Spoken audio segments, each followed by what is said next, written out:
The Milwaukee Bucks are giving Brook Lopez a 2-year, $48 million extension. And if we're being honest about this one, Milwaukee can thank the Rockets for this. Houston was very much interested in the services of Brook Lopez. They had the money to pay Brook. And honestly, it shot his market through the roof. In his mid-30s, Brook Lopez getting $24 million a year is probably a lot more than what Milwaukee ever expected to pay him. But they had to do it because you had to keep him around Giannis with the season that Brook had last year.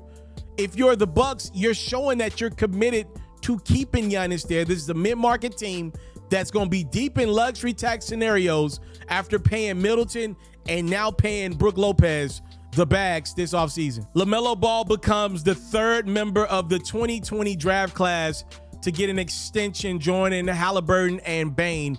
He gets the 5-year, $260 million opportunity, depending on if LaMelo's able to make an All-NBA team going forward. With the Charlotte Hornets, who, by the way, had never given out a contract more than $120 million, LaMelo's going to get double that and then some if he makes an All-NBA team. For Ball, making $52 million a clip means he is the face of the franchise. They just drafted Brandon Miller. And let's just say I am not surprised one bit that Michael Jordan is selling this franchise before he has to pay a guy nearly 3 times the amount of money that he made in his professional career. D'Angelo Russell has agreed to a 2-year, $37 million deal with the Los Angeles Lakers. I believe this deal works out for both sides at about 18.5 per season. You know, D'Lo going into the playoffs had some real momentum to potentially get a deal that could have been upwards of $30 million per year. He obviously had some bad games against the Warriors and definitely against the Nuggets, so his value kind of came down. For the Lakers, I mean, they could have went out and gotten another guard. They could have kept Dennis Schroeder at a much lesser clip, around $11-12 million a year. They end up giving D'Lo about 18.5 per year. That sounds about right for both sides.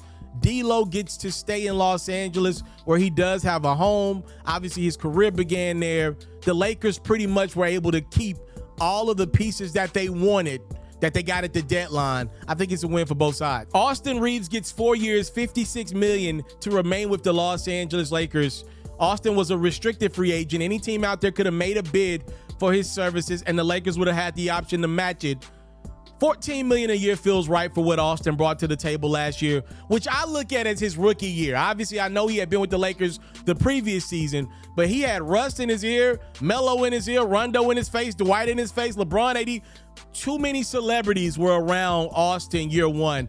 I look at what the young Arkansas native did last year as his rookie campaign, and he was good. A guy that can come on the ball, oftentimes make plays. I thought he had a chance to be the Lakers point guard going forward, but they kept D'Lo.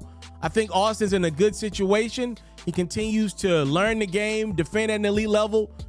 Playing with LeBron, you know his brand's going to be through the roof. He's going to make a lot of money as a Laker going forward. Welcome to NBA offseason 2023. You're in great hands with Hoops FERRO. There's no network behind me. There's no budget behind me. Just straight grind and hoops talk. If you don't want to miss a beat this offseason from trades, free agent signings, and draft talk, make sure you subscribe to this channel. Let's run these numbers up. It's free $99 to show me that you support the grind. Let's go.